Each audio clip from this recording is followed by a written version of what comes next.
without further ado, let's hop Have in. you ever found yourself playing a game that you're not really enjoying? I've Yes, been there. I've been there for a long time. I've been there Destiny, especially recently.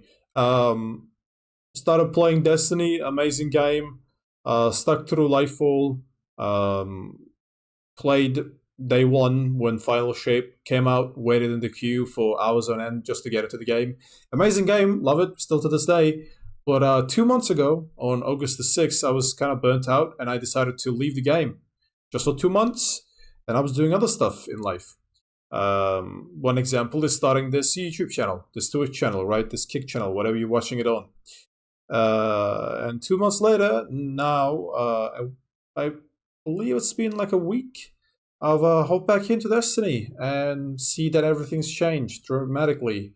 Nothing is the same anymore. Kind of feeling left out, to be honest. Being punished for playing the game, I guess, kind of fair, but at the same time, not really fair because, I have life. I want to do other things. I'm a human being. But it is what it is. locked into loops, playing games that I didn't really love. I was just kind of doing it to stay up to date, to play the Exactly. game again. Exactly. Doing Same it thing with because Destiny. friends were playing it. And that's Exactly. something Same fair thing with enough, Destiny. But so much of modern gaming, honestly, modern life and modern technology has a way of trapping us in cycles. And It these is. cycles honestly turn into this like mindless consumption. Endless live service games are out there. There Yeah. are so many repetitive No, grinds. again, especially with People- Destiny that I've been playing. It was like a drainage, It's like a vortex just pulls you in. You got to play it every single week, of every single month, of every single year, just to keep to date with the game that you're playing. It's quite annoying, to be honest, that you have to like give your attention to it every single week. Exhaustive as well. It drains you, man. Drains you of energy. the world, but do they really deliver the fun? I haven't With seasonal model, which they call episodes right now, in Destiny, no. The answer is no. I would say no. thinking lately about just simple solutions.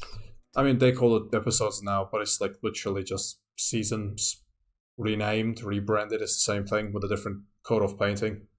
This, today's gaming landscape has a lot of options, but more It does. often than not, Too much. I'm finding plenty I of would say too much. In fact, I would say that it has too much options.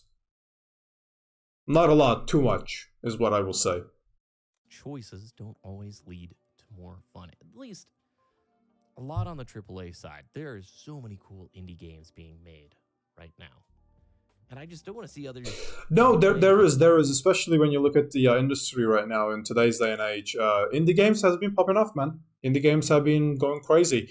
I mean, you look at most of the AAA games. Are there good ones? Yes, 100%. There are definitely good AAA titles still coming out to this day. Especially like, for example, you have Black Myth Wukong. They just skyrocketed that game to a fucking atmosphere and back. That game just went to space and then came back. That game was like super successful. But can you really say that for the majority of the games? I mean, like, if I'm not mistaken, it hasn't even been a week since Ubisoft decided to cancel the beta for Assassin's Creed that's going to come out. So that's not good, right? That doesn't bode well for them. That doesn't bode well for the AAA game industry when you think about it. But he's right. Indie games have been on the rise. Indie games has been on the rise. They've been indie games kind of taking over the industry right now. They're the thing. They're the hot stuff. There are a lot of indie game publishing companies now. A lot, like really, really a lot. If you think about it. In a rut where they're frustrated, they're burnt out, or having, I don't know, this unspoken obligation that they put on themselves to keep up with the latest trends, especially if you're not enjoying it. I think we've all been there to a certain extent. Maybe logging into a game out of a habit and not out of joy. Again, Destiny. I think about it like this. How many Again, people Destiny. do you see immediately? Probably people who are playing Valorant or Counter-Strike probably feel the same way, or at least something similar to it, where you have to play it every single day or every single week. Otherwise, you're just going to fall back and fall behind. And that's like kind of when you think about it, that's like the curse with like live service games. It's a blessing, but at the same time, it's a curse when you think about it, right? It's like a medallion, two different sides, but the same coin. A live service game, why it's good? because you're constantly getting updates, so constantly new content. Why is it bad? The moment that you stop playing, you fall behind, and then you're fucked. So you have this feeling in the back of your mind, at the back of your head, where you're like, okay, I have to play this constantly every single week, and I have to dedicate my life to it. Otherwise, I'm just gonna miss out, and then I'm just not gonna be able to play with my friends online, right? Media platform and just start scrolling the moment that they're bored. Are they really doing it seeking joy, or are they just doing it out of a habit? You can get joy out of it, because I definitely can't really talk about it right now, like about now, but I definitely used to get a lot of joy out of Destiny when I was playing like Season of the Deep, Season of the Witch, Season of the Wish, last year's seasons, right? Those were like really, really good. Even though that it was weekly, even though that it was like exhaustive, even though that you had to play those over and over and over again, it was still fun. Right now, when I log into Destiny, I don't really have that much fun. It just kind of feels like an obligation at this point. So that's why I've been playing other games. Resident Evil, Modern Warfare, Minecraft, for that matter. And it makes me... It's like, it's good to get a palate cleanser, if that makes sense. At least on gaming, why continue playing something that is more of a chore than a hobby? I've been thinking about this a lot. Yeah, that's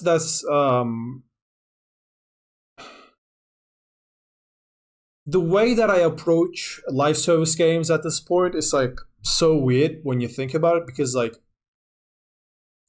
why would I want to play a game that I know for a fact is just gonna demand more and more and more and more from me, and the moment that I just stop playing, I'm just gonna get punished for it, right?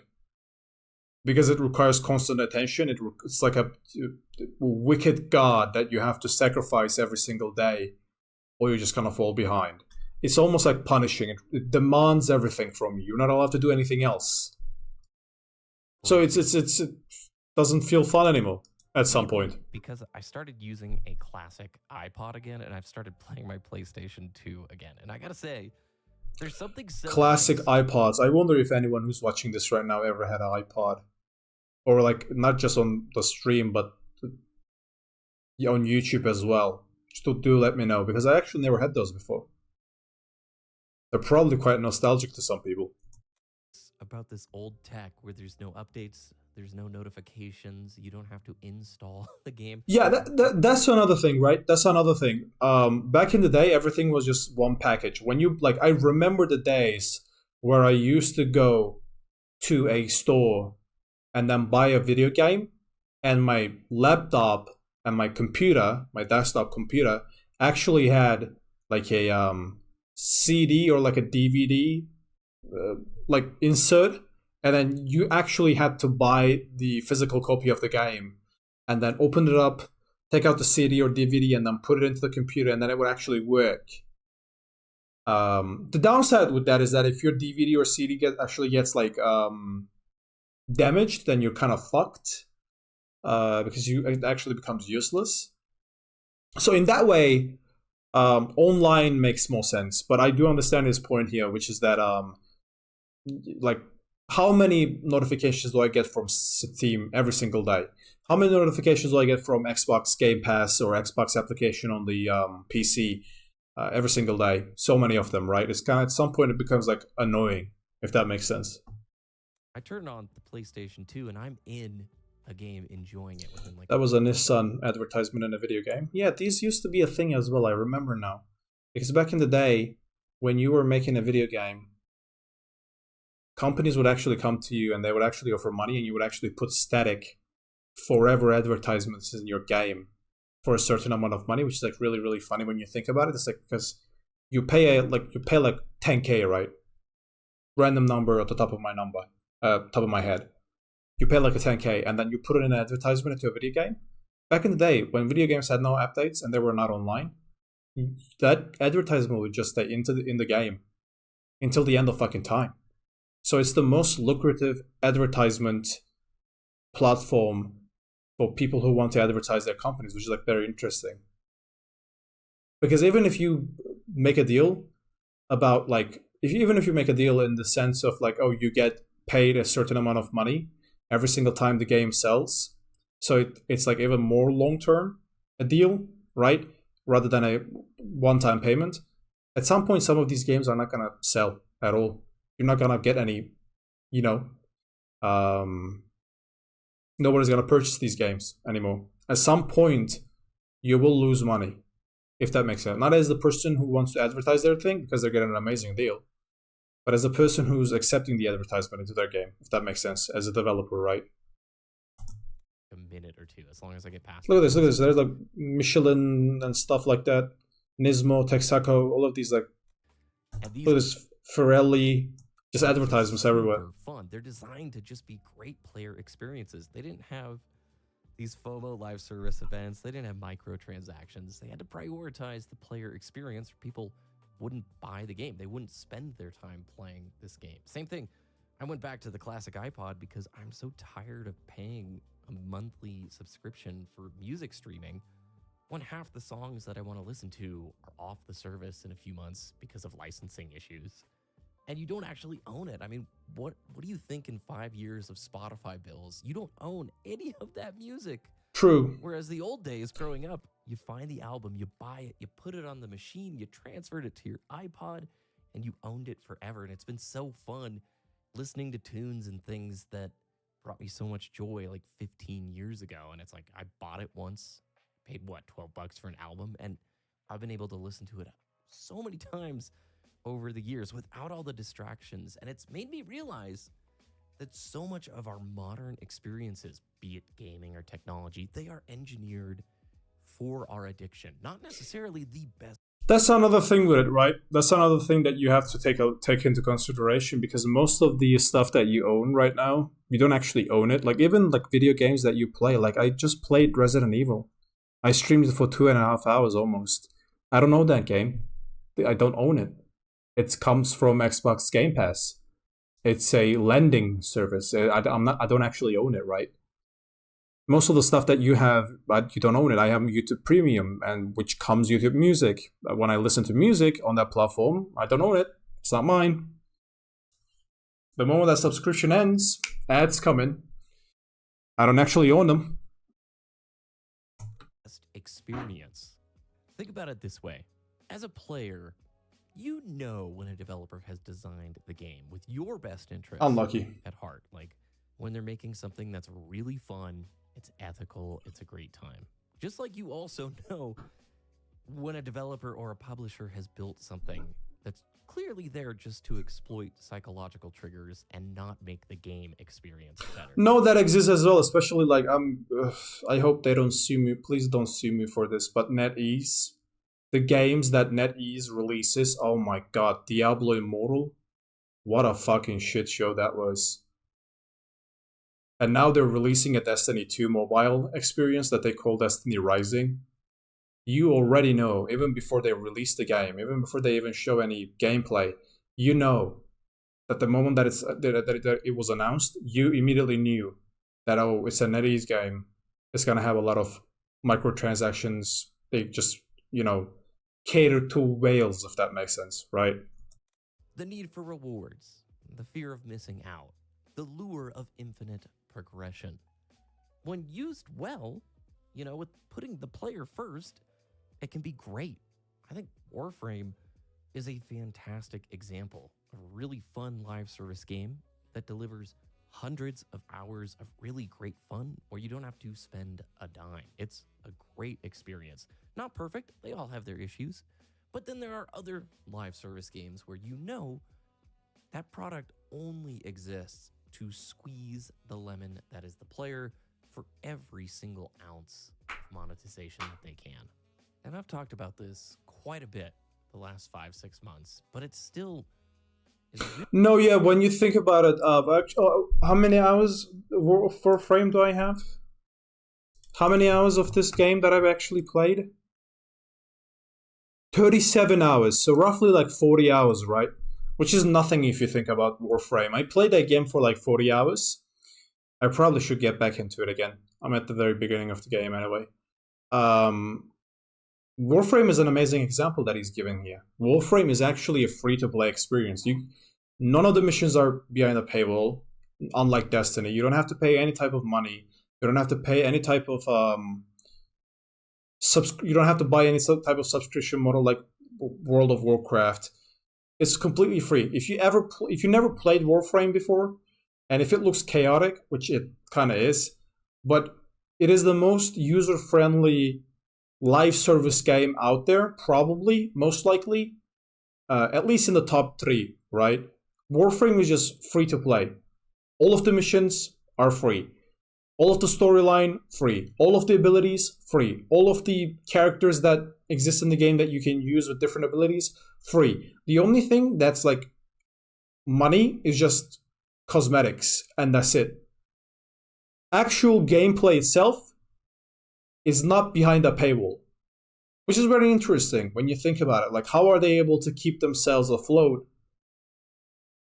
Well, they have cosmetics, but like, how is that enough? Apparently it's enough. Apparently it is enough. Who would have thought, you know? Meanwhile, you have Destiny, who they sell cosmetics on top of DLCs, on top of campaigns, on top of gameplay, on top of quality of life service. They sell everything. They sell everything that you can ever conceivably fucking imagine. But for some reason, they still require more money from you, which is very interesting. Really important. Just to stay afloat, right? It is time to break away from this cycle. If a game isn't bringing you joy, if it feels more like work than play, take a break. Life is way too short. Yeah. Spend it on games or content 100%. experiences that you aren't enjoying. There are some really great modern games. There are some really great live service multiplayer modern games. And if you enjoy it, play it. That is fantastic. But I'm really trying to emphasize something that I feel like is critical and I've discovered this year.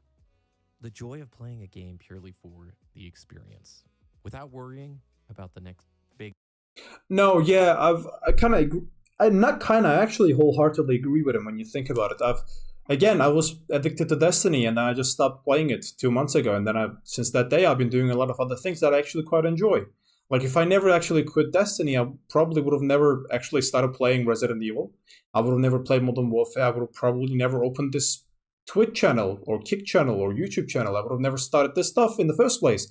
Live streaming and uploading content. Would have never started playing Minecraft. So actually to stop playing, a live service game actually allowed me to focus on other things in life, which I actually never thought was possible in the first place. And I actually quite enjoy life right now. I definitely agree with him on that one. Big update, or what everybody else is doing online, or what everybody else thinks about it. Now, old school games and consoles, and especially the indie space, offer this in spades. They remind us that gaming used to be about the game itself, and if you enjoyed it, not trying to keep up with a live service roadmap. And look, it can be really... They do, because most of the indie games anyway, this is just how it is, but most indie games are not even multiplayer in the first place. They're just single player. Hades is one of them. What else you have? A successful indie game. Hollow Knight is one of them, right? Most of the indie games that are coming out, especially recently, are just single player anyway, and they're not, multiplayer. So you don't have to wait for an update. You don't have to actually play it every single day or every single week to actually stay in the loop. You can just kind of leave the game and then come back 5 months later, or 2 years later even, and the game still will be the same. That's amazing, right? That's not really a luxury that you get with any other game, right? Especially AAA games or live service games, essentially, right? Especially like Valorant, Counter-Strike, Destiny, or anything of sorts. Tough. This modern tech, this modern gaming overload is overwhelming. Honestly, It is. you're caught up in At some point, it becomes too much. At some point, it becomes too much. At some point, you're like, okay, I'm done with this. I don't want to play this anymore because it feels more like I'm doing homework or as if I've been assigned a task by my boss rather than I'm actually enjoying my time. That's what it feels like. multiple of the latest trends, whether it's the new battle pass, a limited time event, or just trying to stay current. It's easy to forget. Oh my god, Fortnite, Valorant, battle passes, that shit is just too much for me. I don't know how you guys feel about it, but I just can't do it. I just cannot do it. It's just too much. It's just way too much for me. All of that battle pass stuff, it's just yikes. Okay, I'm done. I'm good, bro.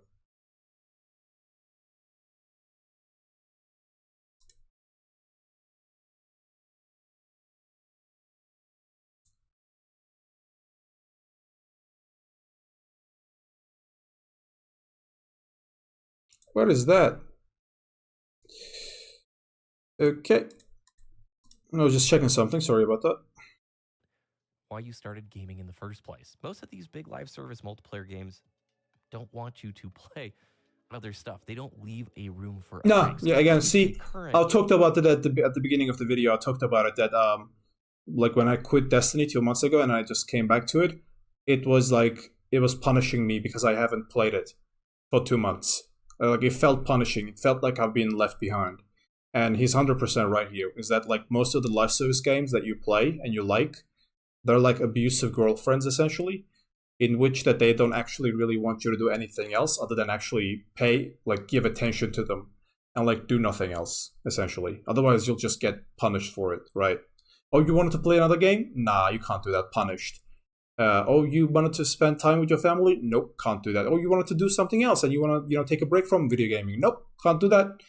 Gotta have to play this game every single day. It's a live service game. You have to play it right now. Come on, clock is ticking. Otherwise, you're gonna miss it. Is exhausting. It's almost like staying up to date with all the live stuff and completing the battle passes. It almost feels like as if you are a journalist who's keeping up with the news, as if it's your job. If that makes sense, that's the best way to put it. It's fucking annoying. It's too much. It's too much. It's just too much. In and of itself is its own metagame that I think people get consumed with and then forget, like, am I actually enjoying the base game? And this is where the beauty of playing and curating a collection of games that you love is just so valuable. Even if they're older games, if you're playing it for yourself because you enjoy it, not for some external pressure, then that's great. This kind of intentionality can bring back the joy that modern gaming sometimes strips. I like how we particularly just went for those two Combine soldiers. It was just fuck them, particularly. So I know I've said this quite a few times over the last few months, but I want to continue to echo it. Step away from the content that you're not really enjoying. Try to skip the endless scroll on your phone for a social media service or something if it's not bringing you joy, if it's not bringing you value. Try focusing on the things that bring you joy. In gaming, with tech, whatever it may be. The games that remind you why you fell in love with the hobby in the first place, those are the ones to lean back into. There's a reason there's a huge trend of people trying to simplify their life from a tech perspective. I think we're all getting exhausted. We're barraged with services and algorithmic content continue. 100% agreed. Like, there's just so many video games of the same types that's just being released by these giant corporations and these like AAA video game studios. At this point, it just feels weird. Like, people don't even want to play them anymore. Like, what happened to Concord? If you look at Concord, what happened to it? The game failed. There were so many Overwatch clones, and there were so many Team Fortress 2 clones around that were just being released. At some point, people just wanted to puke and vomit. They didn't want to play these things anymore. They didn't want to eat the food that they were given anymore. They were like little kids sitting around the table, and they were like, "Oh my god, mom, please, no more spaghetti. I've been eating spaghetti for 7 days straight. Please, cook me like chicken nuggets." That's what it feels like. That's what it feels like. People don't want to eat spaghetti anymore. They want to eat something else. Cook something else, mother. But industry is incapable. Industry cannot do that because they have to follow the trends, they have to follow the newest thing, they have to follow the hottest thing, because that's where the money is. And can you really blame them? To a certain extent, yes, but at some point you just have to consider and take in the fact that most of these companies, well, they're companies, and what their objective, well, they have to make money for the investors, for the company itself. That's what a company is. At the end of the day, sure, they're making video games, but they're companies. They have to make more money, get bigger and bigger and bigger and bigger. That's what companies are in their center, right? Create wealth. Unimaginable amount of wealth if it's possible to do so. So they're just going to follow the newest trends, latest trends. They can't really resist it, right? It's just the nature of the things. And at a certain point, you just want to break free and choose for yourself what you want to do. Break free from the abusive relationship is what he's saying. Told by some machine-driven, algorithm that's going to choose what you will play, when you will play, because it equals the most amount of money or ad revenue or whatever it may be. I have a lot of videos over the last few months talking about this. I'm going to recommend you look at my backlog tips video, which I'll leave linked at the end of this video. It's got some really cool tools that can help you keep track of games you're playing, games you want to play, and sort of take stock of those experiences in an intentional way. Also, I'm going through Half-Life 2 again right now. It is such a good FPS game. I cannot wait to we can see that, brother. Thanks everybody for watching. We can see that. No, yeah, 100%. We can see that. I mean, like, look at Half-Life, right? Prime example. I mean, granted, it was made by Valve and very talented developers, so it's a unique case. But at the end of the day, it's a game which received almost no updates, and it was mostly just a single release. And a single-player game that succeeded. It didn't need it to be a live service game to succeed. I think that's the important lesson to actually, take from this video, is that if you're a developer that's watching this right now, you don't have to do a live service game. You can just make an amazing or a very simple, but a good and a decent not a live service game, a single-player game, and with a campaign, and you'll be probably more successful than Concord itself. Which, might not say a lot, but, it's still you'll be still more successful than a AAA company with hundreds of millions of dollars at their disposal. So that's something. No, yeah, this was a great video. Short video, very to the point. It's a great video that explains everything. And, I think a lot of people who's probably watching this right now, whether on the Twitch or Kick, or if you're watching this on YouTube, you probably take heed to it. You probably should, take a page out of this guy's video and then probably apply it to your own life. You're addicted to Valorant, give it a little bit break. See what happens. You're going to see that the game will punish you because you stop playing it. And then you will realize that it's actually an abusive relationship rather than a good and a decent relationship that's created out of mutual love. Let's take a look at the comments, shall we? Let's see what people are saying. For those that are burnt out, which I was when I was playing Destiny, as I mentioned it before, I recommend taking a month break. Delete everything with the Battle Pass, delete everything of your SSD, download 3 games you're dying to play, try indie games, and replay classics. No, that's true. You probably should do that, which I've actually been doing for the last 2 months, and I don't regret it. And on the contrary, I'm glad that I did. I'm glad that I back playing Minecraft.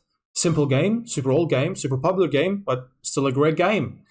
Started playing other classics like Resident Evil 2, which I'm doing right now. Or it's a AAA game, sure. Is it a classic? Somewhat a classic, but remastered version of Modern Warfare 3. Great game. Single player campaign. Didn't even touch the multiplayer. Had the blast. Uploaded the VODs, the gameplay to YouTube. We played it here on the live stream. People liked it. I liked it. It's great. Love it. What I really like about older games is that you can play them 20 years later and it's still the same experience. Yeah, just like this guy who's playing Half-Life. Same thing. Nothing changed. Still great. Still love it. You can replay it multiple times, knowing that what's going to happen. Still an amazing experience. I still do it from time to time. It's a great game, man. It's amazing. But yeah, that's about it. This is it.